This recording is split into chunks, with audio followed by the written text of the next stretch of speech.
L'humanité silencieuse, c'est donner la parole à des personnes agissant dans l'ombre, invisibles.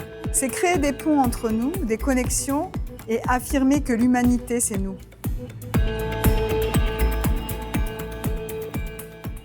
Bonjour Claire. Et bonjour. Est-ce que tu peux te présenter, dire qui tu es? Puis après, je te poserai une question un peu plus intime. Alors, donc moi je suis Claire Meillon, je travaille à Prades dans un point accueil écoute jeune, donc c'est une association de prévention, de promotion de la santé. Je suis directrice de la structure depuis presque 2 ans, voilà, et j'entame ma 7e année dans ces fonctions-là.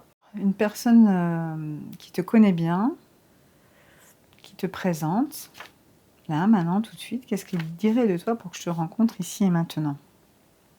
Un peu bulldozer, assez dynamique et rapide, voilà, un truc comme ça. Ouais, moi je pense que c'est ça. Donc l'association, elle accompagne des jeunes, des ados, des familles, pour faire quoi? Alors, de mot en mot, donc l'association, elle porte un point accueil écoute jeune, donc c'est un espace dédié aux 12-25 ans. Donc les points accueil écoute jeune, on en trouve partout en France, c'est des dispositifs qui sont agréés par la CAF. Donc nous, on est en train de faire notre dossier pour être agréé par la CAF. Notre objectif, c'est la prévention des ruptures, en fait, ruptures avec la société, ruptures familiales. Souvent, il y a un jeune qui m'a dit « Ah, mais je crois que c'était les ruptures amoureuses », mais ça pourrait être les ruptures amoureuses aussi. Donc on rencontre les jeunes, on fait des entretiens d'écoute individuels. Essentiellement, c'est notre cœur de métier, et on rencontre aussi les parents de ces ados ou les proches qui seraient confrontés à des difficultés dans la relation en fait, avec leurs enfants ou leurs petits-enfants parfois.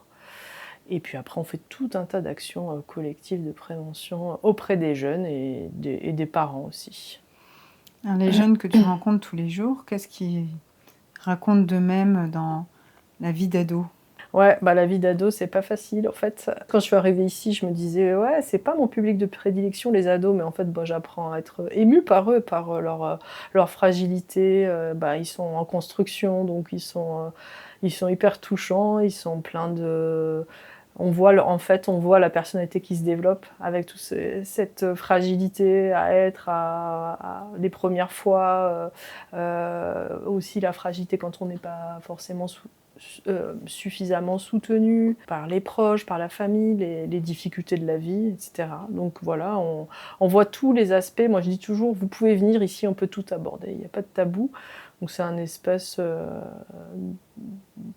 je dirais d'accompagnement un peu global de la personne dans tout ce qu'elle est, tout ce qu'elle se construit et tout ce qu'elle est en train de devenir. Et dans la relation à l'autre, tu rencontres des histoires de vie d'adolescents et de famille aussi, puisque c'est aussi en lien avec la famille proche. Qu'est-ce que ça te renvoie sur ta propre histoire en tant qu'adolescente? Si tu avais à te parler maintenant face à ce que tu racontes aujourd'hui. Dans le cadre des semaines d'information sur la santé mentale, on a programmé une compagnie qui s'appelle la compagnie Ricochet, qui est très chouette, qui est basée à Brouillat, et qui a travaillé sur la relation parent-ado. Et donc c'est du théâtre playback, c'est pas du théâtre forum, c'est du théâtre playback. Et du coup, ils proposent au public de venir expliquer une histoire de vie, et ils viennent la rejouer en fait en direct, en mettant le focus sur les émotions. Et moi, j'ai pris la parole et j'ai expliqué que lorsque j'étais ado, ce qui était difficile pour moi, c'était de demander de l'aide et d'aller exprimer ma difficulté à être et à me construire justement en fait. Et du coup, j'ai eu envie de relater ça pour le partager. Et je me suis dit, en fait, c'est peut-être pas anodin que je sois là aujourd'hui aussi, d'accompagner aussi la mise en mots avec ces jeunes. Parce que je sais que c'est dur, que c'est pas évident, que même si on a besoin d'aide parfois, en fait, on n'arrive pas à aller la chercher. Quand même, on nous la propose, l'aide, et on n'arrive pas à saisir la main au vol. Donc, en fait, ça m'a fait réfléchir à ça. L'autre fois, je me suis dit, ouais, je pense que c'est... En tout cas, ça me renvoie à ça. Quand ils viennent me voir, je me dis, allez, viens, on va parler, puis je vais t'aider, en fait, à libérer ou formuler ces mots, parce que je sais que c'est dur à faire, en fait, quand on est seul face à soi-même. Est-ce que le mot « pourquoi » pour toi est très important? Alors non, Ah oui. justement, je ne... Alors, parce qu'on voit en écoute active qu'en fait aussi, parce que nous on fait de l'écoute, hein, on fait ou ouais, on propose en tout cas d'écouter les jeunes. Et alors si tu poses la question du pourquoi, un jeune il va te regarder et il va pas savoir le dire, parce qu'en fait le pourquoi que tu vas lui renvoyer à un moment précis, c'est pas là où lui il a envie d'aller. Donc en fait, je trouve ça intéressant que le pourquoi, en fait, moi personnellement, dans la relation d'accompagnement, c'est pas une question que je mets sur le Tu tapis. poses sur le tapis, Non, mais à toi, jamais. à l'intérieur, tu vas chercher, il y a une notion de recherche quand même. Oui, mais d'exploration, D'exploration. en ce sens, peut-être le pourquoi, effectivement. Mais après, le pourquoi, je dirais même dans la relation d'accompagnement, nous, puisqu'on n'est pas thérapeute, on va pas non plus aller le chercher.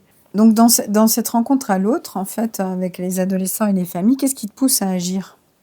Agir dans le social, je dirais, c'est un peu l'évidence bon, voilà, un monde un peu en déliquescence, en déconfiture, en tout ce qu'on veut, enfin, tellement fragile, on est tellement en difficulté, tellement plein de questionnements, tellement en souffrance psychique, tellement, voilà, c'est un peu en ce moment une espèce d'ébullition dure, donc ça renvoie encore plus, moi, la conviction que ouais, c'est dur le social, mais c'est tellement ça donne un sens en fait, en tout cas, à ce qu'on fait.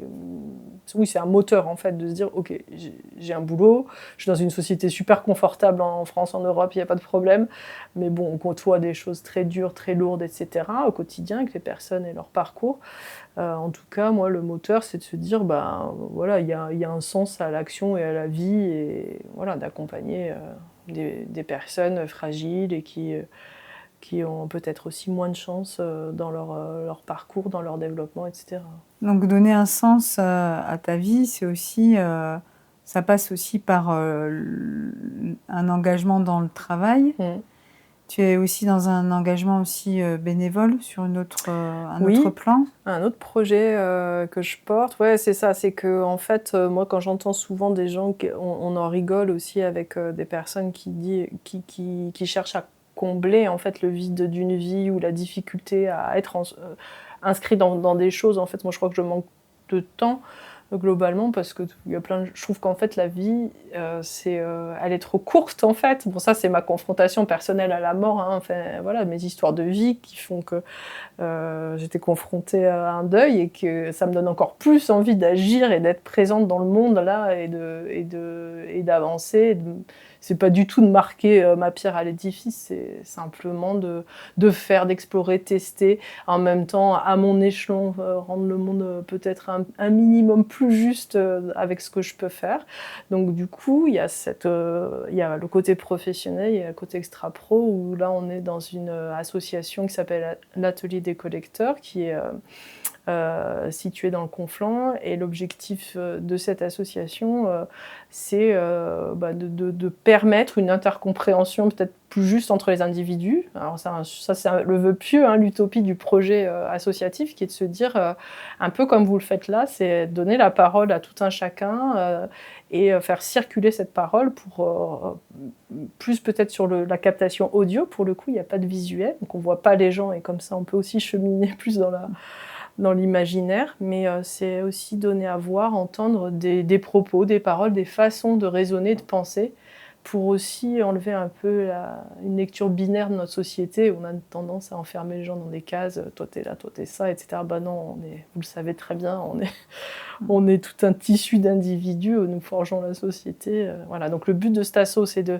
faire des portraits d'individus, notamment, pas que, hein, mais de collecter la parole, et puis de la faire circuler à travers des expositions, des podcasts, des choses comme ça. Voilà, des projets un peu différents, mais en ce moment, c'est sur un gros projet dans le Conflent, voilà, dont on espère rendre compte à travers une exposition en décembre prochain, ou janvier, parce qu'il y a beaucoup de boulot.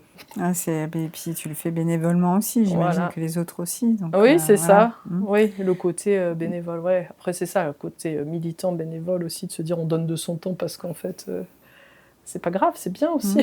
Souvent, on parle d'engagement, tu vois, c'est un peu un mot utilisé à toutes les sauces. Qu'est-ce que ça veut dire pour toi, s'engager ? S'engager, c'est de se dire j'y vais, je défends quelque chose. et sans contrepartie nécessairement, en tout cas pour soi en tant qu'individu. Il peut y avoir des contreparties pour le reste de la société, mais l'engagement, il est là. Il est peut-être, bien sûr, de militer aussi, de défendre des idées, mais c'est aussi de se dire qu'on fait les choses... est-ce que c'est pas forcément... Ouais, il faut pas tout monétariser, il faut aussi, à un moment donné, avoir des échanges libres et donner de son temps.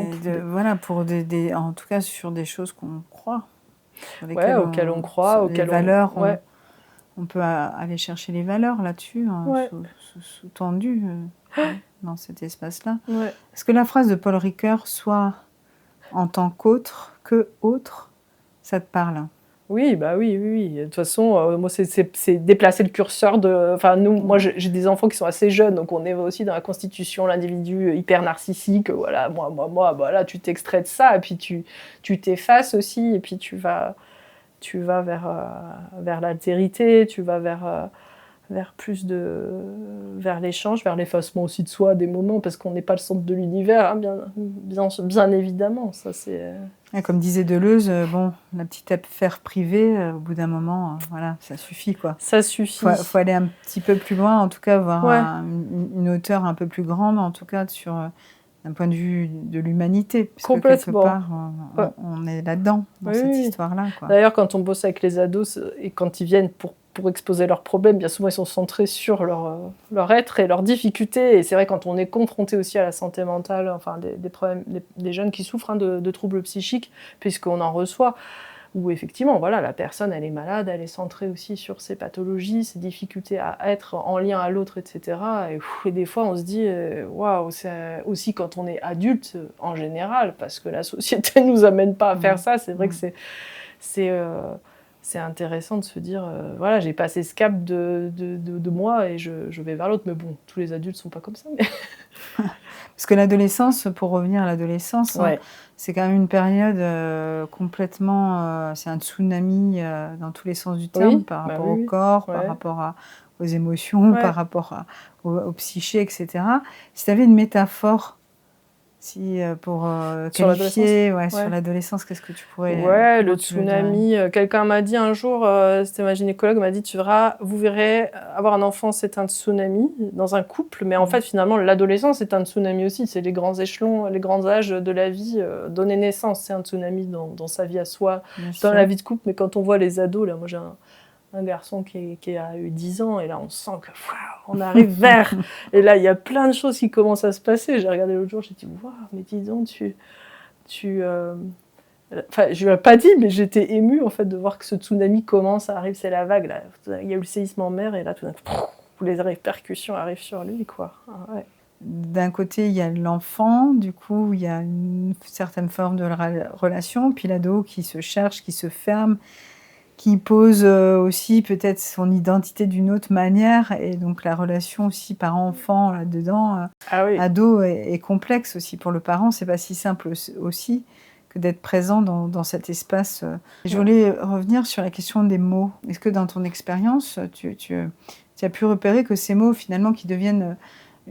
qui sont utilisés chaque jour, parce qu'on est des êtres de parole, donc forcément on utilise des mots, mais il y a un impact, le mot, la parole, elle a un impact fort aussi sur ces adolescents. Oui, après tout dépend du contexte et de ce qu'on verbalise, pareil, mais c'est vrai que parfois ça m'arrive d'entendre, de recueillir la parole de jeunes qui me disent on m'a dit ça en classe, ou on m'a dit ça dans tel contexte, et voilà, des jeunes qui en sont... qui peuvent être effondrés de ce qui a été proféré à tel moment, dans telle circonstance, etc. Donc oui, l'adresse, en fait, c'est parce que c'est les mots, comment ils sont dits, à quel moment, dans quel contexte, et aussi avec quelle intensité, en fait. Il y a aussi beaucoup, c'est lié à la façon de s'adresser à l'autre. Est-ce qu'on l'inclut dans le propos? Est-ce qu'on l'accuse? Est-ce qu'on veut... est-ce qu'on est méchant, désagréable avec lui, etc. Bon, en tout cas, oui, il y a des récits de jeunes qui viennent me dire vous vous rendez compte, on m'a dit ça. C'est beaucoup dans le contexte scolaire. Bien sûr, le poids des mots, et notamment quand on reçoit un public qui est fragilisé, on sait bien que là, ils sont tout oui, et donc on peut aussi dire n'importe quoi. Donc on est vigilant à l'adresse, à la façon de dire les choses, etc. À respecter aussi bon, les positionnements de chacun. Bien sûr qu'aujourd'hui, en tout cas nous, en tant qu'accompagnateurs ou écoutants au sein de structures avec des ados, faut être... et à un moment donné, il faut aussi réparer des choses comme celle-là, où j'ai eu dans ce contexte, quelqu'un m'a dit ça, etc. Et puis bon, bah là, en général, on va essayer de réparer le lien à l'autre, en fait. C'est bien ça aussi, notre travail. La parole, c'est un acte de langage et c'est singulier. Et toi, si en tant qu'adulte, tu t'adressais à toi, ado, qu'est-ce que tu lui dirais avec le recul? Ce passage-là de mal-être d'adolescence, de difficulté, et que en fait c'est une étape de construction et qu'en fait il y a un champ des possibles derrière. Donc tu peux le faire. Tiens bon, tu vas y arriver. Ouais, carrément. Le relationnel n'était pas mirobolant là dans l'adolescence. Avec mes pères, mes camarades, c'était pas... Et voilà, un peu rebelle, un peu... Et du coup, ouais, je pense que j'aurais été contente peut-être d'entendre ça. C'est peut-être un truc que je dis souvent d'ailleurs aux jeunes. Je me dis, ils doivent dire que je suis une vieille conne. De leur dire ça. Merci beaucoup, Claire. Eh bien, avec plaisir. Bonjour Isabelle. Bonjour. Alors, est-ce que tu peux te présenter, s'il te plaît? Oui, alors qu'est-ce que... Dans toutes tes casquettes. Donc, moi, j'ai 53 ans. Je travaille ici en tant qu'éducatrice spécialisée au sein du Point Accueil Écoute Jeunes et de l'association. Je suis toutes mes casquettes professionnelles. Là, on va aller aussi un petit peu sur le personnel, parce que Ok. l'idée, c'est de te rencontrer toi à l'intérieur de tout ça. Je suis maman de 2 enfants, ma fille qui a 22 ans, mon fils qui a 19 ans, qui sont très chouettes. C'est des êtres humains que j'aime bien, en plus d'être leur maman, voilà. Et je suis compagne aussi du papa de ces 2 enfants-là. Je suis une amoureuse de la nature, mais vraiment, j'aurais vraiment du mal si on m'obligeait à vivre en ville et j'aurais pas la possibilité d'aller dans la nature. Voilà, ça serait très compliqué pour moi. Une amoureuse des animaux. Et quand j'étais jeune, je rêvais d'être bergère. Ah, chouette. C'est génial ça. Et j'ai pas vraiment été écoutée, accompagnée par mes parents, tu vois. Voilà, si on doit parler un peu de l'intime, comme nous on accompagne des jeunes, mes parents qui étaient ouvriers à la base, je crois que dans leur projection, leur fille faisait des études. Voilà, et avait des études au-delà de là où eux, ils s'étaient arrêtés. Donc j'ai dû passer pour... c'était un peu pour eux rigolo, une lubie, tiens, la petite dernière en plus, qui dit qu'elle veut être bergère. Et c'était vraiment à l'intérieur de toi, ça. Je pense, ouais. Ouais. Et Voilà. donc là, c'est quelque part la question des représentations. Ouais. Parce qu'on se représente, on se projette aussi. Les parents projettent finalement quelque chose de l'ordre de peut-être... Bon, c'est pas, après, on n'est pas des psychologues, mais en tout cas, peut-être on aurait aimé faire ça ou pas ça. Une espèce de volonté d'être le meilleur parent possible pour son enfant, ou d'une certaine façon, peut-être. Je sais pas. Il y a ce côté-là, et puis il y a ce côté, tu sais, c'est les parents des années... de l'après-guerre, là. Enfin, moi, mon père, il est né en 44, ma mère en 45, et tout allait bien pour eux, entre guillemets. Hein. C'est très réducteur ce que je dis, mais il y avait une évolution au niveau social, au niveau conditions, voilà, etc. Et donc, forcément, la possibilité pour les enfants qui le faisaient de faire des études, si les parents étaient OK pour ça. Donc, pour eux, ils se disaient, mais nous, on s'est arrêté au bac, ou on s'est arrêté au brevet, et donc forcément nos enfants vont aller faire le diplôme machin, voilà, ils seront mieux que nous, plus instruits que nous, plus intelligents, une meilleure place dans la société. Voilà. Et ils nous ont aussi fait miroiter ça. Et oui, mon fils aujourd'hui me dit, mais tu as fait tout ça, maman, toutes ces formations, tous ces diplômes, pour aujourd'hui en être là avec ce salaire-là, voilà, j'adore. Et oui, oui, parce que là, ça touche aussi à ce qu'on se représente aussi. Puis on est quand même dans une société où finalement, on a l'impression que tout est facile Ouais. sur certains plans. Hein. Mm. Et donc, effectivement, moi, je ne gagne pas du tout ce que gagnent mes enfants dans le choix de mon métier aussi. Oui, Hein. aussi, bien sûr. Parce que derrière, effectivement, avec les études que j'ai fait, je pourrais être ailleurs. Ouais. Mais après, c'est un vrai choix d'être là où je suis aussi. Ouais. Hein. Donc, c'est aussi la question un peu, on a parlé avec Claire tout à l'heure, de la question de l'engagement. Ouais. Comment on s'engage aussi dans un métier en lien avec un public, parce que là, c'est quand même un public d'adolescents fragiles que vous accompagnez, avec les familles aussi où ça questionne la relation parent-enfant dans cette adolescence-là. C'est un choix pour toi d'être là ? Comment expliquer mon parcours? Moi, au départ, j'ai été donc EduxP, j'ai travaillé en éducation spécialisée, puis ensuite j'ai été formatrice pour adultes, ce qui m'a énormément plu, mais pas ici, pas sur ce territoire. Et avec mon compagnon, on a beaucoup bougé et on s'est réinstallé dans les Pyrénées-Orientales où on avait commencé notre vie commune quand on était jeune. On habitait en Cerdagne et on est revenu ici parce que ça nous faisait rêver de se réinstaller ici. Et on s'est dit, on vise entre la Cerdagne et Perpignan, un entre-deux, mais on ne connaissait pas le Conflent. Donc moi, j'ai pris des remplacements, des jobs et ensuite il y a eu cette possibilité ici où j'ai remplacé Claire pendant son congé maternité et ensuite la possibilité de rester. Et nous, on rêvait vraiment de la petite maison dans la prairie. Donc j'ai un peu signé un CDI, si tu veux, en me disant, bon, on va acheter une maison et ensuite je repartirai dans la formation pour adultes. Il s'est passé un peu une catastrophe parce que mon homme a été licencié de son travail, donc on ne peut plus acheter, puisque en plus j'ai l'âge que j'ai. Donc ça remet pas mal de choses en question au niveau du sens. Accompagner les jeunes, moi c'est quelque chose que je trouve très intéressant, mais j'irai plus, tu vois, à transmettre des choses pour de futurs travailleurs sociaux, voilà. Je serai plus maintenant dans l'évolution de ta vie, en tout cas, il y a la question de la transmission aussi, tout à fait, qui est très très importante. Qui est importante, en tout cas, mais dans l'échange avec les jeunes que tu reçois actuellement, en fait, il y a aussi cette question, j'imagine, même si tu es dans une autre posture, parce que tu es dans la posture d'écoutant, en tout cas, dans ce travail-là, la transmission d'éléments de réponse ou d'éléments de voix, parce que c'est pas dans le conseil, évidemment. Parce que là, voilà. Mais en tout cas, il y a quelque chose de la transmission qui se joue malgré tout. Il y a quelque chose de la transmission, de quelqu'un qui a une expérience de vie et qui offre un espace d'écoute. Et je pense que pour ces jeunes-là, c'est énorme d'avoir un lieu comme ça et de se dire, bah, tiens, c'est un lieu où, en fait, je leur dois rien et je peux venir parler de tout ce qui me traverse. Donc ça, je crois que c'est une énorme... pour eux, rien que ça, c'est un énorme cadeau. Ensuite, moi, j'essaie d'être humble et d'être vraiment dans une fonction d'écoute, vraiment.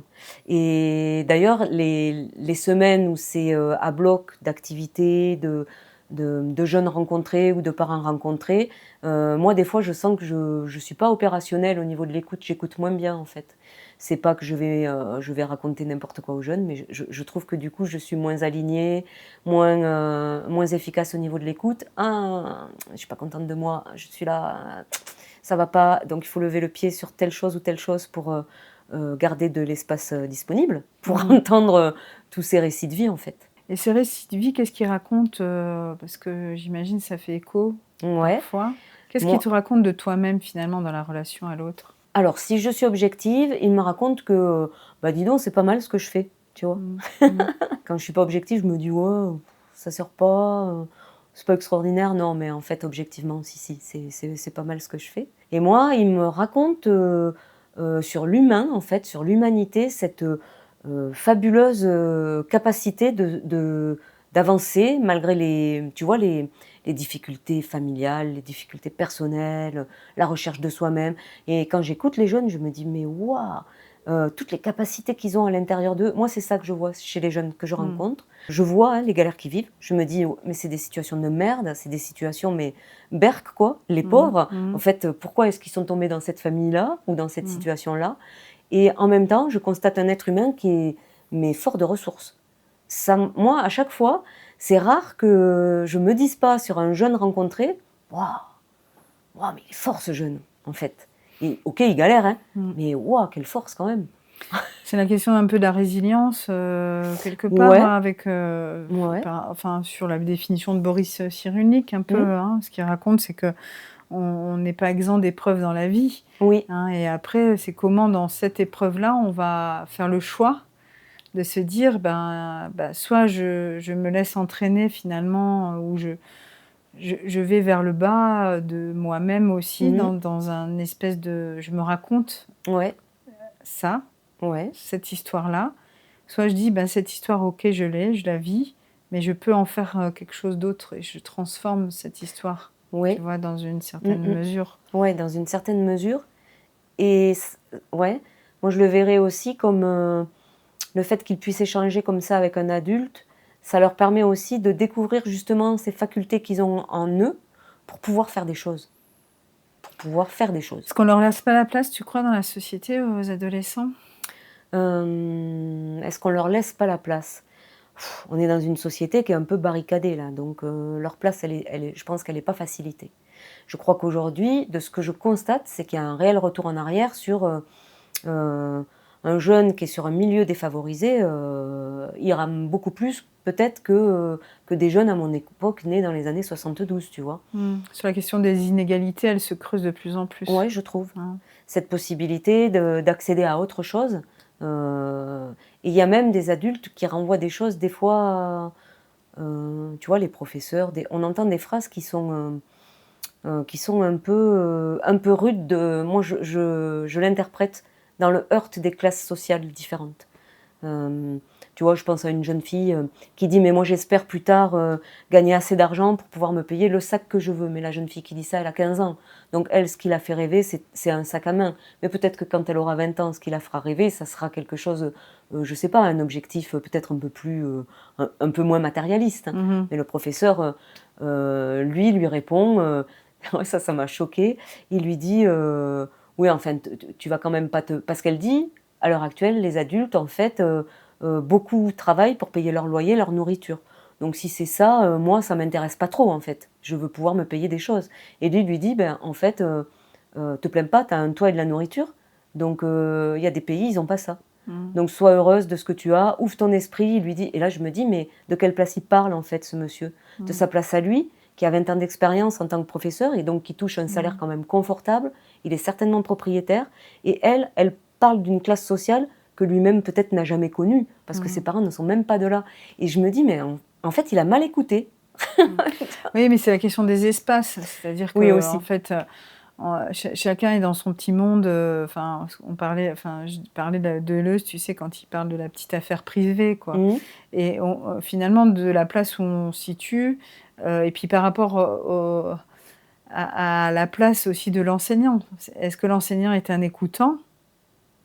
Est-ce que ça fait partie de son rôle? Je ne sais pas, Oui, peut-être. On peut oui. être aussi dans la perception de penser qu'un enseignant doit être écoutant. Est-ce que c'est un transmetteur de savoir sans être dans une place, dans un espace de bienveillance? Et je crois que c'est la manière de chacun.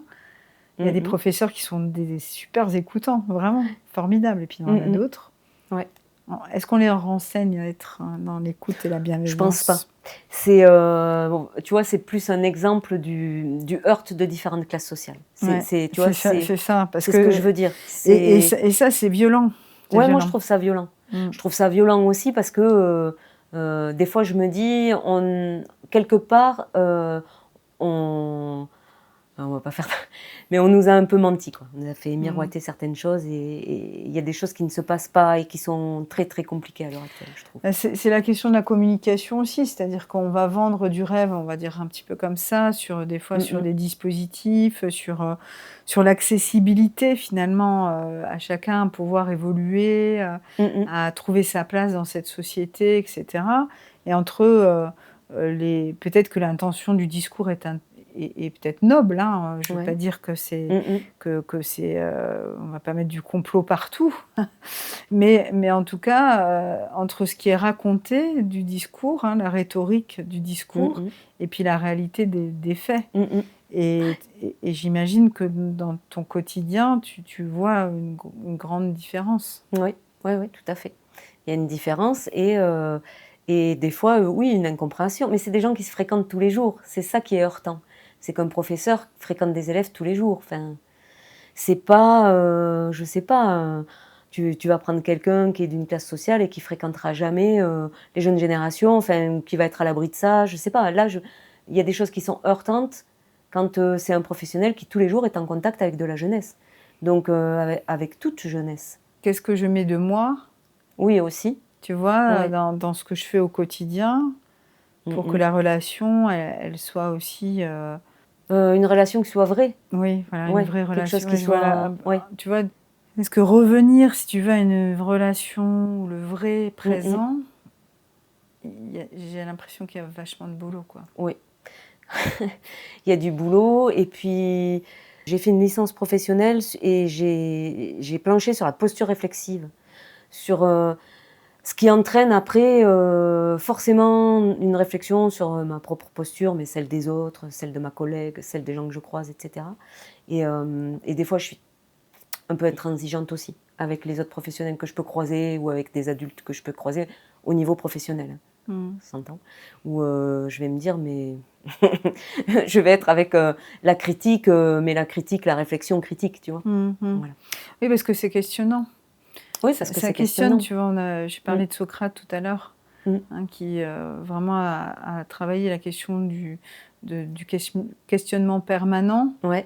de se dire qu'il faut aller creuser, il faut aller chercher, il faut argumenter, et dans notre société, c'est pas ce qu'on voit. Tout à fait. Et Ouais. il faut revenir, enfin, en tout cas moi, la philosophie, c'est quelque chose qui m'intéresse beaucoup, et revenir à un sens, à une posture, une manière d'être dans la relation à l'autre, c'est un premier pas aussi à aller chercher cette question de tolérance, tu vois, c'est une notion d'empathie, Ouais.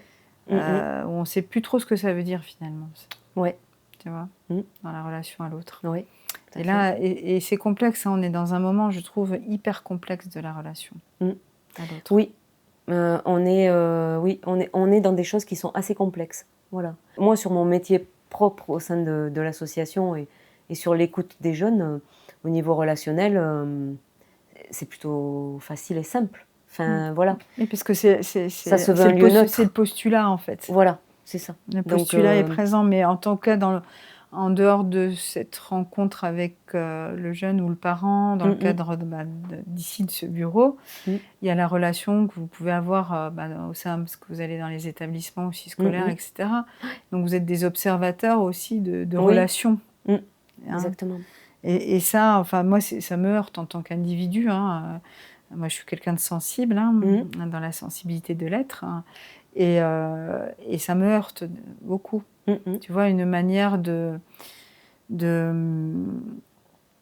Alors, je peux l'être, des fois, moi, et je ne me rends pas compte que je blesse l'autre, parce que, voilà, peut-être ma manière d'être blesse l'autre sans que je... En tout cas, dans l'intention, j'ai l'intention de blesser, évidemment, parce que je ne suis pas exempte de ça. Mais c'est vrai que des fois, j'assiste à des manières de communiquer, tu vois, qui me heurtent profondément. Et notre monde est aussi dans un espace où on a besoin de revenir à quelque chose d'essentiel, c'est-à-dire que la parole est un acte de langage. Oui. Tu vois. Et ça, c'est pas neutre. Non, c'est pas neutre.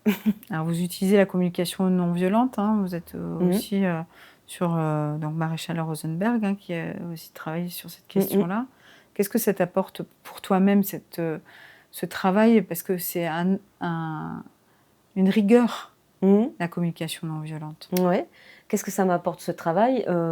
Je sais quand je ne suis pas dans quelque chose justement de non-violent ou par exemple dans mes relations personnelles. Des fois je me dis oh bah dis donc, dis donc, pour quelqu'un qui travaille dans l'écoute et la communication non violente, zéro. Ou alors tu vois ou alors il y a de la déformation professionnelle. Il y a souvent eu ça avec mes enfants. Moi j'ai un fils qui a de la répartie et qui des fois m'a dit mais tu fais quoi là? tu es en train de faire comme à ton travail, de l'écoute active, de l'écoute non violente. Est-ce que tu peux enlever la casquette et reviens, maman, dans ce corps. Tu vois, une fois, je vais courir et mon fils devait, parce qu'il est sportif, devait faire un grand tour, tout ça. Puis au final, il me dit non, je viens avec toi, j'ai besoin de parler. Il vient, il débriefe. Et en fait, j'étais fatiguée de ma journée et toute la balade, j'ai fait ah oui, d'accord. Alors si je comprends bien, nanana. Et à la fin, il m'a dit oh merci de ton rôle d'écoutante. Il m'a dit super. Il m'a dit je finis en courant et je te rejoins plus loin. Ben ouais, tu vois. Il y a forcément si j'ai ma famille au téléphone aussi, il y a des réflexes, des choses que je sais qui vont leur faire du bien. Je les active ou je les active pas. Mais voilà, comment dire, ça nourrit aussi le volet personnel. Forcément. Oui, et puis je crois que ça aide, en tout cas pour ma part, à être une meilleure version de moi-même.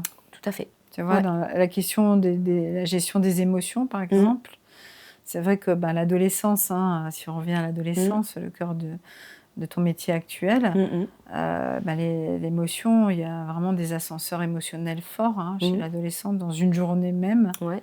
C'est fatigant d'être adolescent. Et ça, j'imagine qu'en tout cas, dans les pistes de solutions ou des petits trucs qui peuvent aider, ça permet ça aussi peut-être. Alors moi, mes enfants maintenant, je dirais qu'ils sont sortis de l'adolescence. En tout cas, ils vont vers un âge, on va dire, qui devient mature. Quand j'avais le nez dans le guidon en pleine adolescence, le fait d'être éducatrice et d'être en recherche permanente de cette posture professionnelle, éthique, etc., m'a permis d'être droite dans mes bottes. C'est-à-dire et d'être franche aussi avec mes enfants. Sur des sujets tels que la drogue, tels que mentir, tels que le respect de l'autre. J'ai 2 enfants complètement différents. Une fille qui a fait des soirées alcoolisées, fume du joint, qui peut être très rebelle. Mais moi, je sais que j'étais très franche. Elle est arrivée des fois fumer à la maison et je lui ai dit, si jamais j'apprends que tu fumes en cours, en fait, je vais te punir bêtement de ce que tu adores, c'est-à-dire ton cercle d'amis. Donc, je ne veux pas. Et en fait, je lui ai dit que tu fumes, c'est jeune, c'est des expériences que tu fais, mais le respect de ton professeur en cours, par exemple, pour moi, c'est essentiel. S'il te fait suer, en fait, tu roupilles tranquillement dans ton coin, mais tu n'arrives ni à alcooliser, ni fumer pendant le cours. C'est le respect de l'individu que tu as en face de toi, qui lui a fourni un travail. En fait, voilà, ça a permis tout ça, tu vois, ça a nourri. Et je trouve que j'ai des enfants qui sont très chouettes de ce côté-là, parce qu'ils ont aussi cette réflexion qui peut aller très très loin dans je suis comme ça, mais parce que nanani, nanana. Enfin voilà, il y a tout. Ça a ouvert des débats. Voilà, des débats, de la critique aussi de soi-même, mais pas dans la flagellation de soi. Non. C'est en tout cas faire un pas de côté sur soi et de regarder aussi. Et de se regarder dans cette situation-là. Ça permet aussi d'aider peut-être à la construction de l'adulte. Du futur aussi, adulte. Du futur adulte, ça permet ça. Le dialogue est important pour toi ? Ah oui, énormément. Le dialogue est important, la considération de l'autre aussi. Alors moi, j'aurais plutôt tendance à me rabaisser, tu vois, à être quelqu'un qui dit « mais non, je n'ai pas les compétences, mais non, alors lui, elle, Nani, est meilleure que moi ». Mais en fait, ma conception de la vie et des choses, ou même de l'entreprise, c'est que tout le monde est à égalité. Moi, si j'avais le choix, tu parlais de choix, je choisirais des entreprises où il y a pas de hiérarchie, pour tester ce que ça fait, une réelle collaboration au sein des entreprises où tu n'as pas, tu vois, le titre de directeur machin, de truc bide. En fait, voilà. Où c'est des collaborateurs. Lui, il est chargé de tenir le budget. Il a été formé pour ça. Lui, il est chargé d'élaborer des projets et de les écrire. Lui, il est chargé de faire des recherches parce que, voilà. Mais pas de hiérarchie comme ça. Oui, descendant en tout cas, et qui permet pas forcément la place laisser la place à chacun dans ses potentialités, parce que c'est ça qui est important. C'est plus tu pousses les gens à leur potentialité, plus ils sont bien dans ce qu'ils font, et justement ça nourrit profondément un projet commun quelque part, parce que le singulier dans le collectif. Oui. Et puis c'est aussi, comme les jeunes, c'est beaucoup le manque de confiance en eux, l'estime de soi, c'est arriver dès le jeune âge à dire aux jeunes, mais il n'y a personne qui est supérieur à toi. Un médecin, il est différent de toi parce qu'il a fait une formation différente, mais il n'est pas au-dessus de toi. C'est quelqu'un qui est à côté de toi. Il s'est spécialisé en médecine, quelqu'un d'autre s'est spécialisé en mécanique. Toi, tu te spécialises dans autre chose, mais il n'y a personne qui est supérieur à quelqu'un d'autre. Et tu peux avoir un directeur, il n'est pas supérieur à toi, le directeur. Absolument pas. D'abord, tu as signé un contrat. Donc voilà, tu acceptes de faire tel travail, mais il n'est pas supérieur à toi. C'est quelqu'un qui un jour a planché sur une hiérarchie, mais il n'est pas supérieur à toi. Après, voilà, c'est la question du modèle et de la société, puis Aussi. du regard. Enfin, on est aussi toujours dans cette question où, alors, je vais faire le parallèle avec des stars, par exemple, tu vois, où les gens sont des produits marketing purs, et à un moment donné, on va voir les gens qui vont être dans l'idolâtre, dans l'idole, voilà. Et ça, je trouve c'est très dangereux. Très dangereux, parce que finalement, dans l'échelle de valeur de l'être humain, on va dire qu'il y a des êtres qui sont plus supérieurs à d'autres êtres. Ouais. Et c'est vraiment cette dangerosité du monde, et on le voit actuellement dans le monde de toute façon. Parce qu'on essaye, on voit bien je me tairai le nom de certains dirigeants dans le monde. Exactement, ouais. Voilà, et que c'est très, très dangereux, ça. Parce que c'est la porte ouverte aussi à une autre forme de société qui n'est pas la démocratie. Ouais. Et permettre justement, pour faire démocratie, des espaces de dialogue, des espaces où on peut s'instruire, mais pas forcément dans une course à quelque chose, dans le fait que chaque individu peut apprendre en participant à telle ou telle activité et que ça va l'enrichir. Et juste pour ça, en fait. Tu vois, pas forcément dans une course à. Voilà. Ah, ouais, c'est important aussi de se nourrir de choses différentes qui permettent de s'aider à grandir dans cet espace-là. Et justement, à faire des choix. On parlait du choix tout à l'heure. Donc, à être en capacité de faire des choix, de dire non de façon argumentée ou oui, mais voilà. De manière plus consciente, en fait, du choix qu'on va faire tout à fait. dans cet espace-là. L'Isabelle d'aujourd'hui, qui parle à l'Isabelle adolescente, qu'est-ce qu'elle pourrait lui dire ? Alors, elle pourrait lui dire que... elle pourrait lui dire qu'elle a fait un beau parcours,